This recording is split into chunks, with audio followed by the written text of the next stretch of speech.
네, 안녕하세요. 증권맨입니다. 오늘 코스피는 1.00% 상승, 코스닥도 0.29% 상승을 하면서 마감을 했고요. 5월 3일날 공매도가 재개가 되고 나서 코스피 대형주 쪽은 거의 뭐 영향이 없었다고 봐도 무방할 만큼의 모습을 보였고요. 잠깐 이제 살짝 이제 조정받고 다시 이 3200포인트를 돌파하러 가는 그런 길목에 있다라고 보여지고, 혹시 이번에 3200을 다시 좀 뚫어내는 흐름이 나오면 이번에는 좀 돌파가 저는 가능하지 않을까 그렇게 보고 있습니다. 이 정도면은 기간 조정으로 좀 많이 힘을 비축했다라고 생각을 해도 되겠죠. 하나 둘 셋 넷 4개월 정도 조정을 받았기 때문에 충분한 시간을 가졌다라고 생각도 들고요.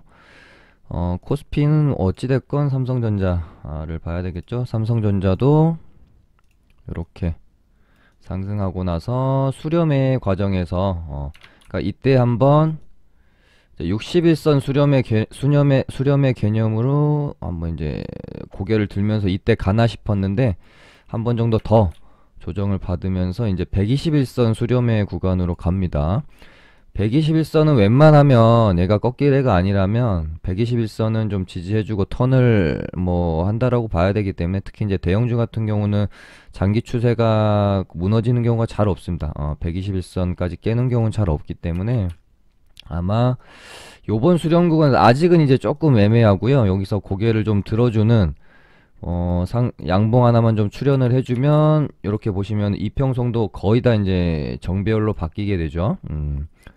요 포인트에서 캔들 하나 만들어지면서 정배열 딱 이루고 상승이 한번 나와주면 코스피도 3200 뚫고 훨훨 날아가는 그런 모양새. 그리고 최근에 우리 코스피 그 MSCI 편입 뉴스가 좀 나왔어요. MSCI 편입 시 코스피 4000도 가능하다 뭐 이런 뉴스도 나왔었는데, 뭐 얼토당토하는 이 얘기는 아닌 것 같습니다. 뭐 편입만 된다라고 하면은 지금 MSCI 편입된 뭐 국가들의 뭐 말도 안 된다고까지 말씀드리기는 너무 이제 뭐 폄하하는 게 될 수 있지만, 우리나라에 비해서 너무 뭐 초라한 나라들도 많기 때문에 지금 경제 순위가 우리나라가 10인데 뭐 말이 안 된 얘기는 아니라고 생각이 들어요. 정말 편입이 된다면 그 효과는 저는 충분히 있을 수 있다라고 생각을 하고 있고, 일단 문제는 이제 코스닥입니다. 코스닥은 공매도가 재개가 되면서 어찌됐건 항상 올타임 공매도에 항상 어떤 표적이 되고 있는 바이오 섹터, 그리고 이번에는 약간 이제 고평가 논란이 있었던 2차전지까지 해가지고 공매도에 좀 타겟이 되면서 좀 급락이 좀 있었고요. 역시나 코스닥이 얼마나 우리 시장의 어떤 그 코스닥의 체력이 약한지 좀 알 수 있는, 조금 어떻게 보면 아직도 멀었다. 그러니까 이번에 코로나 폭락장 이후로 거래대금도 좀 많이 늘고 개인들의 어떤 힘도 많이 세지면서 시장 체질의 개선 뭐 이런 부분들에 대한 뭐 기대도 있었는데, 역시나 여실히 정말 약한 체력을 보여주고 말았던 이번 어떤 뭐 공매도 재개 이벤트가 아니었나 그런 생각도 듭니다. 근데 방송에서 말씀드렸다시피요, 너무 자연스러운 조정이에요. 그러니까 이번에 이제 이렇게 조정이 나올 때는 항상 우리의 투자 심리를 흔들어 놓을 만한 뉴스들도 항상 같이 쏟아져요. 왜냐면 하락할 때는 하락하는 이유가 없어도 어떻게든 그 하락하는 이유를 찾아내고요. 상승할 때도 뭐 상승하는 이유가 혹시 없더라도 어떻게든 상승한 이유를 찾아내기 때문에, 이번에 이제 미국에서 돈을 너무 풀어대니까 이번에 또 이제 4천조 풀어댄다고 하죠. 그러니까 뭐 이제 제니 옐런이 약간 이제 그 조금 이제 그 과열을 진정시키려고 하는 듯한 그런 이제 생각인가 봐요. 그래서 금리 인상에 대한 이야기도 좀 꺼내놓고 뭐 오히려 뭐 파월 의장이 금리 인상할 생각이 전혀 없다. 뭐 양적 완화도 뭐 계속 완화 기조를 유지할 거다. 뭐 이렇게 할 때는 못 믿겠다라고 하면서 시장을 떨구더니 오히려 이번에 뭐 제니 옐런이 금리 인상도 검토해봐야 된다라고 할 때 잠깐 하루 정도 뭐 나스닥 이제 기술주 중심으로 조정이 좀 나왔다가 바로 뭐 생각보다 그렇게 크게 영향받는 모습은 아니었고요. 일단 제가 바라보는 우리 증시도 어떤 이 대세 상승장, 그러니까 여기서부터 여기까지 끌어올랐던 게 유동성이라는 측면을 무시할 수는 없어요. 근데 정말 이 유동성만 가지고 우리 증시가 여기서부터 여기까지 올라온 거면 거품에 대해서 걱정을 안 할 수가 없는 부분이고, 이 정도면 충분히 유동성 파티가 끝남으로써 어떤 시장의 뭐 이 대세 상승장의 고점도 걱정을 해봐야 될 수도 있습니다. 하지만 최근 우리나라의 뭐 이제 수출 지표나 이런 것들을 보면은 단순히 코로나로 인한 어떤 기저 효과라고 보기에는 그 수출 지표가 너무 좀 19년도에 비해서도 오히려 좀 성장을 보여주고 있고요. 뭐 기업들의 뭐 이제 영업이나 이런 면에서 이제 펀더멘탈적인 측면으로서도 뭐 완전히 펀더멘탈이 지금 망가지고 있는데 시장이 계속해서 유동성으로만 여기까지 꾸역꾸역 버티면서 올라왔다라고 치면 경계해야 되는 게 맞다라는 생각이 들지만, 지금은 펀더멘탈도 우리가 걱정했던 수준을 어떻게 보면 좀 뛰어넘고, 수출 지표도 마찬가지고요. 굉장히 나쁘지 않다라고 보고 있습니다. 그래서 저는 그러니까 시장이 지금 이 대세 상승장이 고점이 아니다라고 내가 보고 있다라고 하면은 조정은 항상 매수의 기회가 되는 거잖아요. 그래서 그러니까 얼마만큼 조정이 나올 것인지에 대한 뭐 문제이고, 그런 것에 대한 매매 전략이나 포지션이 걱정이지 모르겠습니다. 뭐 확신은 항상 위험한 것이죠.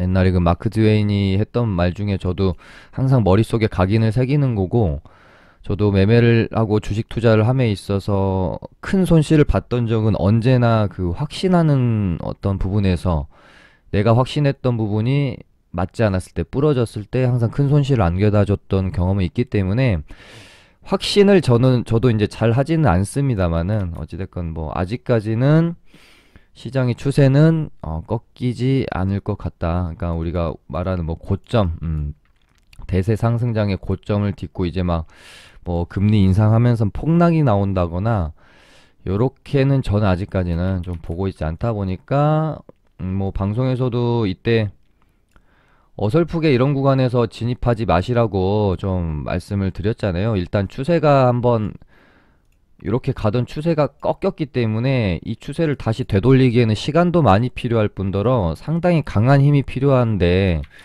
지금으로서 뭐 이제 시장을 강력하게 돌릴 만한 뭐 호재가 나타나기는 조금 어렵잖아요. 그렇기 때문에 시간이 걸릴 수 있고, 이 조정폭이 만약에 9,900포인트 여기 기준선이자 여기 이제 전고점이었던 부분을 이탈한다면 61선이나 121선까지도 열어놔야 된다라고 제가 이때 방송에서 분명히 멘트도 드렸고, 저도 저희 리딩반에서 이때부터 이제 저희 리딩반에서 이제 리딩을 계속 해오다가 뭐 계속해서 이 구간 안에서 뭐 주식 비중을 뭐 80% 90%까지 유지를 하다가 이때 이제 11선 깨고 이제 추세가 이탈될 것 같은 싸한 느낌이 제가 들어서 이때부터 뭐 30에서 한 35%까지는 계속 현금을 가지고 있었고, 내가 지금 가지고 있는 이 현금을 언제 이제 쓸지 지속적으로 고민을 했습니다. 근데 이때도 뭐 9,990포인트, 제가 1000포인트는 일단 이탈을 했고 990포인트는 그래도 지켜줘야 된다라고 생각을 했는데 여기도 이제 이탈을 했고요. 61선에서도 아무리 봐도 뭔가 좀 그러니까 우리가 이런 어떤 바닥의 끝은 항상 약간 이제 공포심이 들 때 저는 사야 된다라고 생각을 합니다. 대중의 심리랑 항상 반대로 가야 되는 거죠. 희망적인 때 사고 공포에 팔면 그게 기본적인 인간의 어떤 본성이잖아요. 근데 이 시장에서는 다수의 어떤 본성과 반대로 갔을 때 돈을 벌기 때문에 조금 공포심이 들 때까지 저도 기다렸고요. 1차적인 생각은 121선을 지지할 때 사는 것과 121선을 이탈하면서 완전히 공포심리가 극대화될 때 사는 것, 이 두 가지를 놓고 저도 고민을 했습니다. 남은 현금을 추매를 할 건데, 시장 이야기가 좀 길어지긴 하는데, 왜 그러냐면은, 지금 최근에 뭐 시장 별로 매매할 것도 없고요. 강한 테마도 별로 없고, 그래서, 요때처럼 이제 121선을 깨고 바닥이 잡혔고, 121선을 깨고 바닥이 잡혔잖아요. 그래서 그 부분을 저도 생각을 하다가, 이번에는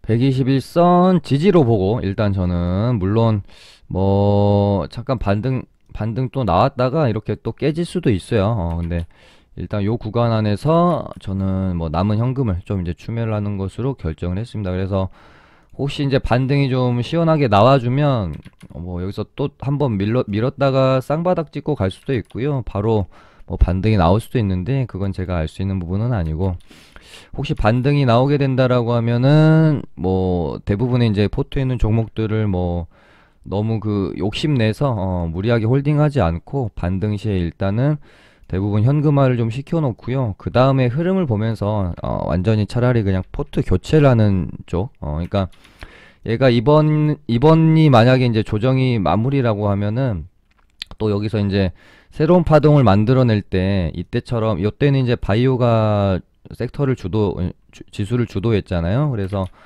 요때 이제 또 어떤 테마 혹은 섹터가 지수를 주도하는지, 아니면 코스닥이 요번에는 힘을 좀 잃고 다시 대형주 쪽으로 매기가 좀 쏠리는지 요 부분을 확인하고 시장의 주도주로 과감한 포트 교체가 필요하다고 저는 생각을 합니다. 물론 지금 가지고 계신 종목들이 새롭게 나오는 상승 파동에서 주도 종목이 되면 뭐 그대로 홀딩을 하시면 되겠지만, 아무튼 저는 어떻게 바뀔지 모르니까 이번에 혹시 이제 조정 끝내고 상승 파동이 나오게 됐을 때 빠르게 좀 포트폴리오 교체를 과감하게 하기 위해서 이제 추매를 했고, 반등 시에 적당히 좀 많은 부분을 포트폴리오를 교체를 하려고 좀 생각을 하고 있습니다. 아무튼 시장은 그렇게 좀 보시면 될 것 같고요. 일단은 진단키트주들을 좀 먼저 보도록 할게요. 거의 뭐 한 달 가까이 시장을 주도를 해왔고요. 뭐 코로나 진단키트, 뭐 바이오 백신 관련주들이 또 코스닥 시장을 또 요 마디에서 주도를 했고요. 그러고 나서 이제 최대 대장주 주도주 하면은 휴마시스라고 보시면 되겠죠. 그래서 자가키트 요것도 뭐 제가 고점은 거의 뭐 알려드리다시피 했고, 급등하던 종목이 거래정지 우선주를 제외하고요. 우선주는 제외입니다. 급등하던 종목이 거래정지 나오고 나서 거의 대부분이 이틀차 안에 고점이 형성이 된다. 얘도 보면은 이틀차에 여기가 고점이 됐잖아요. 그리고 나서 얘는 이제 자가키트 출시일이 이제 이벤트 소멸이 될 가능성도 매우 컸고, 거기다가 공교롭게도 공매도까지 겹쳐 있었기 때문에 고점이 형성될 가능성이 크다 말씀을 드렸고, 진단키트 관련주들은 좀 많이 올랐잖아요. 그래서 휴마시스 제가 기준선 근처에서 이렇게 공략을 하시라, 매수 타점도 제가 잡아드렸습니다. 역시 강한 종목이라서 기준선에서 여기서 이미 먹을거리를 한번 충분히 줬죠. 그리고 나서 오늘 뭐 이제 시간에서도 또 7% 정도 오르면서 마감이 되는, 그래서 강력하게 기준선에서 두 번 정도 이렇게 반등이 나오게 되겠죠. 이 이후로 파동을 뭐 전고점까지 또 가줄지, 혹은 뭐 그걸 넘어서는 또 시세가 나올지는 이번에 이제 내일 반등이 나오게 되면은 일단 좀 익절을 해놓고 그 다음 추후 흐름을 좀 봐야 될 것 같아요. 사실 그 코로나 분위기는 좀 한풀 많이 죽어버렸기 때문에, 거기다 공매도가 공매도 때문에 바이오 섹터 투심도 많이 죽었고요. 확진자 수도 좀 많이 생각보다 이제 늘지 않고 감소하는 추세에 있고 하다 보니까 지금 600명대 정도 되죠. 그러다 보니까 좀 투심이 조금 죽어 있는 상황이고요. 이 부분이 다시 어떤 분위기로 인해서 좀 탄력을 받을 수 있을지 아니면 이대로 그냥 조금 시세가 죽는지 이 이후의 흐름은 조금 지켜보고 나서 결정하는 게 좋지 않을까 싶고요. 뭐 말씀드렸던 종목들, 그러니까 제가 휴마시스랑 엑섹스바이오랑 수젠텍은 기준선 공략하시면 좋을 것 같다 말씀드렸었죠. 엑섹스바이오는 기준선을 아직 주지 않았고, 수젠텍도 기준선에서 공략을 하셨으면 충분히 먹을거리를 많이 줬습니다. 한 12%가량 반등이 나왔고, 그 다음에 진매트릭스는 제가 공략하지 마시라고, 뭐 앤디퍼스도 여기서 상한가 나오고 1일차 지지 구간이자 뭐 기준선 구간이었는데 이런 쪽에서 공략을 하셨으면 뭐 한 8% 정도 반등은 나왔네요.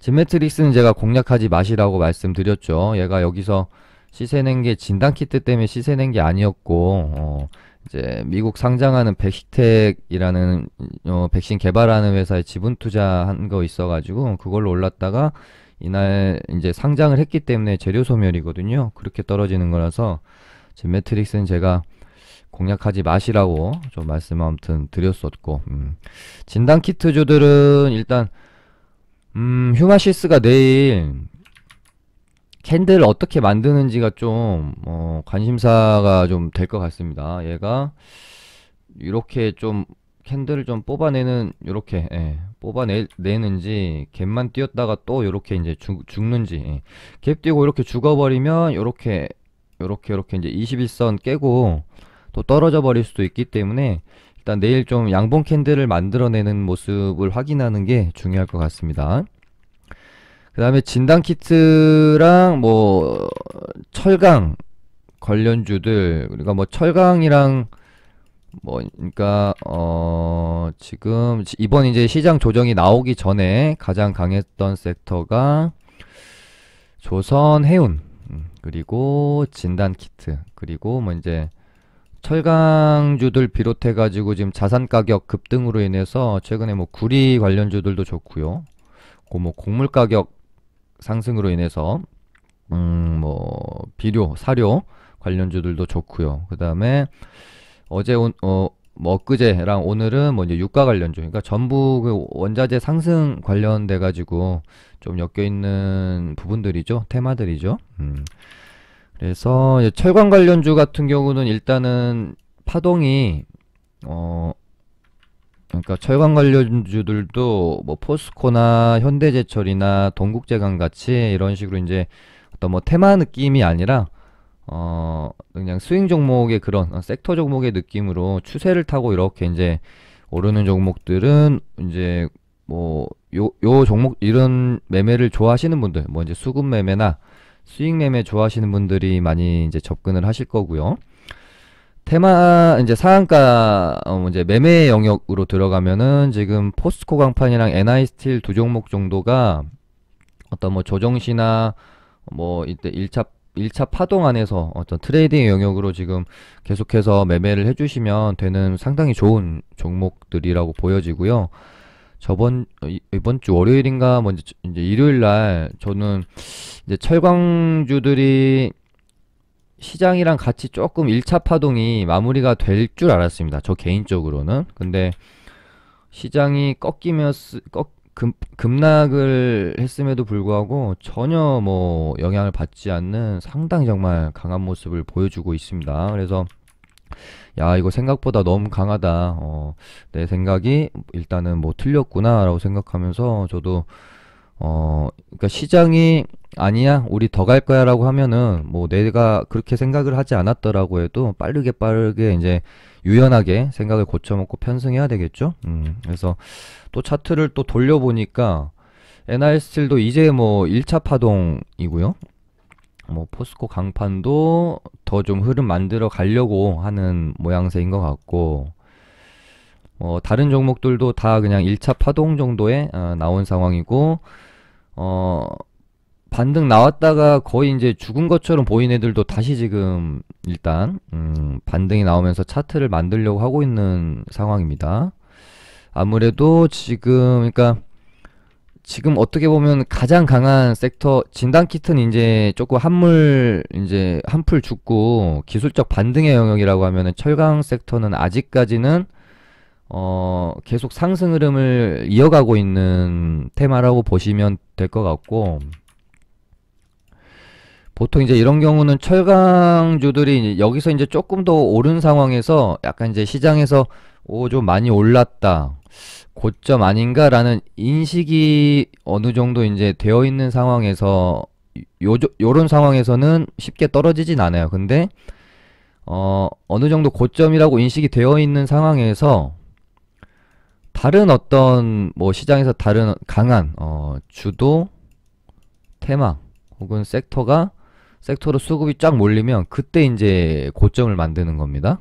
그래서 그 부분을 지켜보는 것도 중요하죠. 그래서 오늘도 보시면은, 그러니까 조선, 해운, 철강은 약간 한 세트라고 보시면 될 것 같고, 예를 들어 뭐 최근에 뭐 이제 구리 관련 가격 이제 폭등 관련주들인 이구산업, 대창 있고요. 얘네들도 물론 좋죠. 근데 그리고 뭐 곡물 가격 상승 관련주 뭐 현대사료, 한일사료 뭐 이런 애들도 좋고요.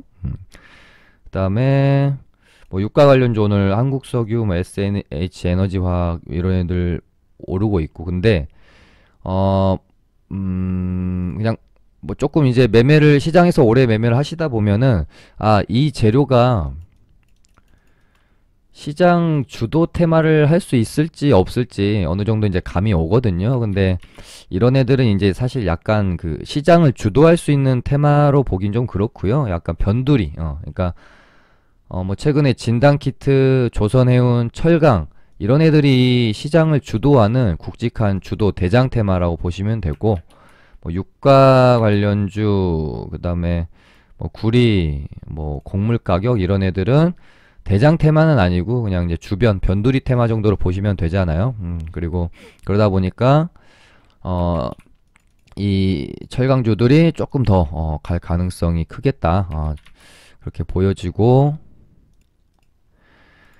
어떤 그 강한 종목들, 변동성이 큰 종목들에서 트레이딩 좋아하시는 분들은 NIST랑 포스코 강판 이렇게 매매를 해주시면 되지 않을까 싶고, 뭐 이제 스윙 좋아하시는 분들은 동국제강, 뭐 현대제철, 포스코 이런 종목들을 접근해 보시면 될 거고요. 그 다음에 나는 좀 이런 애들은 너무 부담스럽고 상한가 갖고 너무 부담스럽고 좀 덜 오른 애들 가지고 있다가 좀 뭐 티 오르면 후딱 팔고 싶어 이런 이제 성향 가지신 분들은 지금 조금 그래도 덜 오른 게 문배철강이나, 그러니까 문배철강도 상당히 강한 종목이긴 했는데 막 상한가를 가고 그러진 못했으니까요. 일단 뭐 대장은 NIST랑 포스코 강판으로 보면 혹시라도 지금 이 철강주가 더 간다라고 했을 때 종목 안에서 순환매가 돌 수 있는 그 가능성이 있는 종목 중에 문배철강도 저는 굉장히 끼도 좋고 괜찮은 종목이라고 생각을 하고 있습니다. 그래서 이렇게 정도 뭐 보시면 될 것 같고요. 뭐 유가 관련주들은 조금 아쉬운 게, 일단 오늘 상승률이 가장 큰 게 한국석유인데 얘는 시세를 한번 내고 이제 죽어가는 구간에서 나오는 어떤 기술적 반등의 개념이다 보니까 얘가 차라리 대장을 하지 말고 SNH 에너지화학이나 이런 애들이 그냥 확실한 대장, 얘네들이 뭐 한 20% 땡겨주면서 확실한 대장을 보여주면은 차라리 나을 것 같은데 이 부분이 조금 아쉽습니다. 금호석유, 얘도 뭐 일단은 여기 이렇게 저항 구간을 넘기면서 마무리가 되어졌기 때문에 뭐 조금 더 추가적으로 상승은 가능해 보이고, SH 에너지화학이 여기서 이제 유가 관련 테마를 좀 더 시장에서 주도 테마로 만들려면 아주 힘이 있게 상한가를 한번 좀 가줘야 이쪽으로 관심이 좀 더 쏠릴 수 있을 것 같고요. 아직까지는 막 주도 테마로 보긴 좀 그렇습니다. 아직까지는 좀 변두리 쪽으로 봐야 될 것 같고요. 구리도 마찬가지입니다. 근데 이런 식으로 차트 좀 가져간 애들이 매매하기는 좀 편해요. 변동성이 막 엄청 매매하기 막 토 나올 정도로 크지는 않고 적당히 반등 나올 수 있는 요소에서 거의 다 이제 반등을 주면서 이렇게 추세로 이렇게 패턴을 가져가는 흐름이라서 얘네들도 매매하기 나쁘진 않죠. 네, 어찌됐건 이런 애들은 뭐 어떤 그 단순히 가격 상승에 의한, 그러니까 뭐 유가가 앞으로 계속해서 오를 거라는 확신이 있다면은 당연히 적극적으로 매매를 할 것이고, 구리 가격이 더 오를 거다라고 생각하면 적극적으로 매매할 것이고요. 건물 가격도 마찬가지고요. 근데 뭐 이런 테마들은 사실 조금 비중을 실어서 매매하기는 좀 어려운 부분들이, 이런 뭐 원자재 값 가격의 상승이 어디까지 갈 것인지 제가 뭐 예측할 수 있는 부분이 아니니까, 자기 스스로 어떤 그 테마에 대한, 그러니까 최소한 내가 매매하는 동안 악재가 안 나온다거나 이 재료는 최소한 어디까지 갈 거라거나 이런 어떤 확신이 없는 구간에서 매매이다 보니 조금 비중을 실거나 하긴 좀 힘들죠. 그 다음에 최근에 뜬금포로 상당히 강한 모습 보여주고 있는 게 한국선제라는 종목인데요. 얘가 일단 오를 때는 홍준표 관련주로 올랐는데, 이제 국토부 장관 후보자가 경부고속도로를 지하화하는 거 이제 국가 사업을 추진한다 그래가지고요. 오랜만에 그 뭐 예전에 좀 많이 움직였었던 해저터널 관련주로도 좀 엮여 있어요. 그래서 뭐 제가 방송에서 여러 번 좀 언급 드렸었지만, 재료가 두 가지 이상 엮인 애들 좀 이렇게 공략하면 항상 보면은 괜찮은 결과를 준다. 그렇게 좀 말씀드렸던 적도 있고요. 어찌됐건 메인은 홍준표 테마라고 보는 게 제 입장에선 좀 맞을 것 같아요.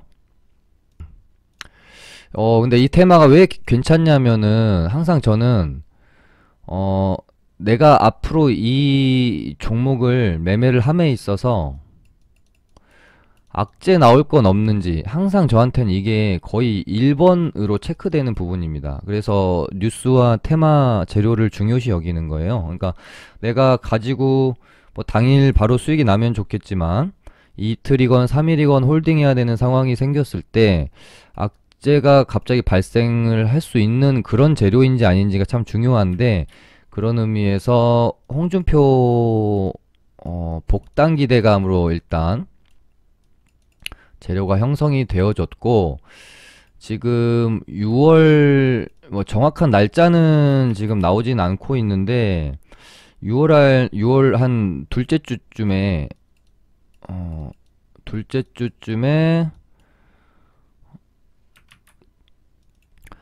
이제 국민의힘 당대표를 선출을 할 걸로 이제 보여지거든요. 그러면 지금 뭐 지지율 뭐 1, 2위 다투는 게 주호영 의원이랑 나경원 의원 이렇게 이제 되는데, 아마 둘 중에 한 의원이 될 것으로 보여지고요. 뭐 근데 둘 다 뭐 홍준표 복당에 대해서 우호적입니다. 특히 주호영 의원 같은 경우는 뭐 홍준표 복당을 뭐 돕겠다라고 발언한 적도 있고, 나경원 의원도 뭐 홍준표 복당 두려워할 이유 없어 뭐 이런 식으로 인터뷰한 게 있더라고요. 그래서 기간도 좀 많이 남았고 기대감도 있고 해서 야 이거 괜찮다, 매매할 만하다라는 뭐 생각도 좀 들었습니다. 어찌됐건 지금 정치 테마주는 완전히 이제 야당 쪽 인물들로 집중이 좀 되어 있는 상황이다 보니까 뭐 홍준표 그리고 윤석열 관련주는 뭐 계속해서 강하죠. 오늘도 보니까 애니플러스라는 종목이 뭐 상한가에 갔고, 뭐 노루 얘는 뭐 매매하기는 조금 노루홀딩스 뭐 이런 애들은 좀 매매하기는 조금 그렇죠. 특히나 우선주 뭐 이런 애들은 물론 매매해서 큰 수익을 주기도 하는데, 자칫 또 이런 매매들에 또 빠지면은요 약간 좀 뭐라 그럴까요? 비트코인이랑 비슷하고 해야 될까?